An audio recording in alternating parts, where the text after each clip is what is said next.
Bonjour à tous, aujourd'hui on va essayer de se glisser dans la tête d'un physicien. Et non, on ne va pas tout de suite se noyer dans des équations compliquées. Parce que la physique, au fond, ça commence bien plus simplement que ça. Ça commence par regarder le monde autour de nous et par se poser des questions. Des questions parfois toutes bêtes en apparence, mais qui peuvent être incroyablement profondes. Et l'exemple parfait pour ça, c'est bien sûr la fameuse histoire de Newton et de sa pomme. Bon, la légende raconte qu'il voit cette pomme tomber de l'arbre, et là où la plupart d'entre nous auraient juste pensé au goûter, lui, il voit autre chose. Il voit une question fondamentale sur la mécanique de l'univers tout entier. C'est vraiment l'exemple type de l'étincelle, un truc tout simple, du quotidien, qui peut mener à une révolution scientifique. Alors suivons un peu ce cheminement de pensée. Parce que le génie Newton, ça n'est pas juste un éclair de génie, à un moment Eureka, non. C'est plutôt une cascade de questions, une enquête où chaque question en amène une autre encore plus profonde. Et tout part de là, de la question la plus simple qui soit. Mais qu'est-ce qui fait tomber cette pomme? Pourquoi elle va vers le bas et pas vers le haut? Est-ce qu'il y a une force invisible qui la tire? C'est vraiment le point de départ de tout. Mais c'est là que ça devient vraiment génial. Newton ne s'arrête pas à la pomme. Il lève la tête, il regarde la Lune et il se dit « Attends une minute, si cette force invisible tire la pomme vers la Terre, pourquoi est-ce qu'elle ne tire pas aussi la Lune ? Pourquoi la Lune ne nous tombe pas sur la tête ?» Et là, il vient de faire un lien incroyable entre un fruit dans un jardin et un astre dans le ciel. Deux choses qui n'avaient a priori rien à voir. Et ça nous amène à la question décisive. La pomme qui tombe, la Lune qui tourne en orbite, est-ce que par hasard, ce ne serait pas la même loi physique qui serait à l'œuvre dans les deux cas? C'est une idée complètement folle pour l'époque. Imaginez qu'une seule et même règle s'applique à la fois ici sur Terre et là-haut dans le cosmos. C'est ça le début d'une théorie vraiment universelle.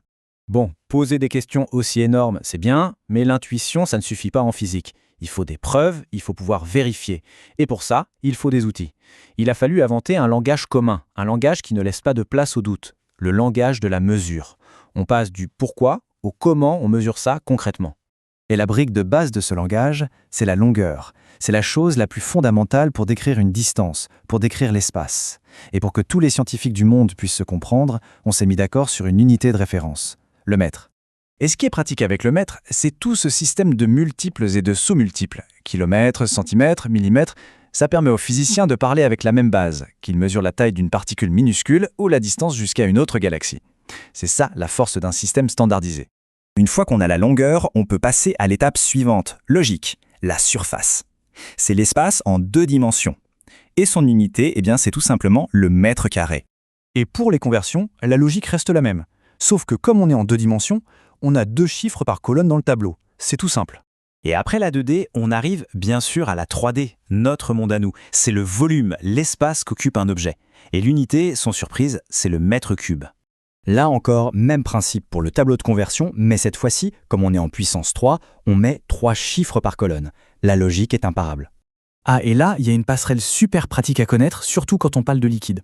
Retenez bien ça. 1 décimètre cube, c'est-à-dire un petit cube de 10 cm sur 10 sur 10, c'est exactement la même chose qu'un litre. C'est super utile pour faire le lien entre un volume solide et la capacité d'un liquide.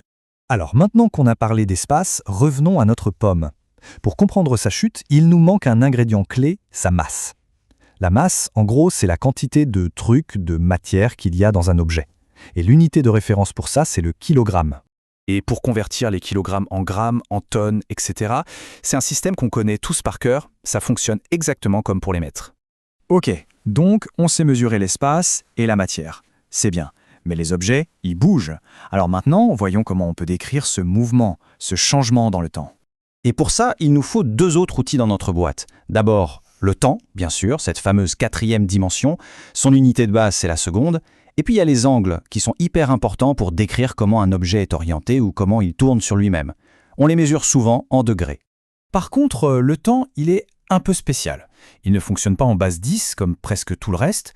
On est en base 60. 60 secondes dans une minute, 60 minutes dans une heure. C'est un vieil héritage qui nous vient des Babyloniens. Du coup, pour additionner ou soustraire des durées, il faut utiliser des règles de calcul un peu différentes. Et maintenant, si on mélange nos mesures de longueur et de temps, qu'est-ce qu'on obtient? La vitesse. La vitesse, c'est tout simplement à quel point la position d'un objet change vite. Et donc, logiquement, son unité internationale, c'est le mètre par seconde. Alors, oui, Dans la vie de tous les jours, on parle en kilomètres par heure. Mais en physique, pour que les calculs soient justes, on doit presque toujours tout convertir en mètres par seconde. C'est une traduction obligatoire. Par exemple, quand une voiture roule à 90 km/h, ça veut dire qu'à chaque seconde qui passe, elle avance de 25 mètres. Ça donne une autre perspective, non ? Voilà, on a posé les bonnes questions et on a maintenant les outils pour mesurer. Il est temps de mettre tout ça ensemble et de voir comment, avec ces briques de base, on peut commencer à construire une vraie compréhension du monde. Et c'est là que la magie opère. Toutes ces mesures de base, la longueur, le rayon, etc., c'est un peu comme des briques de Lego pour un physicien.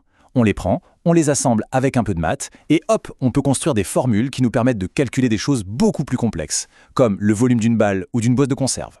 Et regardez, on boucle la boucle. On revient à Newton et à sa pomme. Sa fameuse loi de la gravitation universelle, c'est l'aboutissement de tout ce qu'on vient de voir. Relisez bien sa phrase. Il parle de quoi ? De masse et de distance. C'est exactement les grandeurs qu'on a définies. Sans ces outils de mesure, sans le mètre et le kilogramme, sa théorie serait restée une jolie phrase. Mais avec eux, c'est devenu une loi mathématique. Une loi capable de prédire le mouvement de la Lune et des planètes avec une précision incroyable.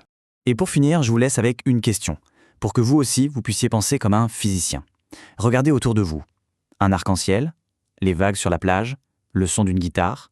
Quelles sont les autres choses du quotidien qui, à première vue, n'ont rien à voir, mais qui pourraient peut-être s'expliquer par une seule et même loi cachée ? Après tout, la prochaine grande découverte scientifique commencera, comme toujours, par une simple question.